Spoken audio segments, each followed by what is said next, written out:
Pwede po ba ang ionic sa mga bata? Kasi po yung mga anak ko ay hindi po kumakain ng gulay. Kahit po pwede naman na pong kumain ng gulay, Doc. Ang ionic minadwas po ay pwede kahit kanino. Pwede ho sa sanggol, sa bata, sa teenager, adult, buntis, senior citizen. Sanhi po na itong minerals po ay sustansya po yan, hindi po siya gamot. Ngayon, pagdating sa mga batang hindi kumakain ng gulay, sana gayahin nyo po yung ginawa ko sa anak ko. Kasi 3 pong anak ko at saka meron akong anak na lalaki. Sa 3 kong anak, itong anak kong lalaki po ay ayaw kumain ng gulay. So, ang ginawa ko is kinausap ko yung anak kong kumakain ng gulay. Sabi ko, mga anak, turuan natin na kumain ng gulay itong kapatid mo. So, from this day forth, wala tayong lulutuing ulam kundi gulay lang. So, yun nga.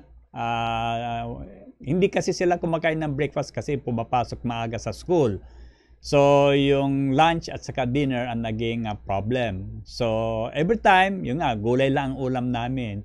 Kung hindi maubos, i-serve namin uli sa susunod na meal. Hanggang nga natuto yung anak kong kumain ng gulay. Diba? So instead of shying away from them na hindi kumain, kasi ang gulay po ay napaka-importanteng pagkain. Remember, there are 6 essential nutrients and then yung fiber ng mga gulay. Ang mga gulay kasi meron din mga sustansya na wala naman po sa karni.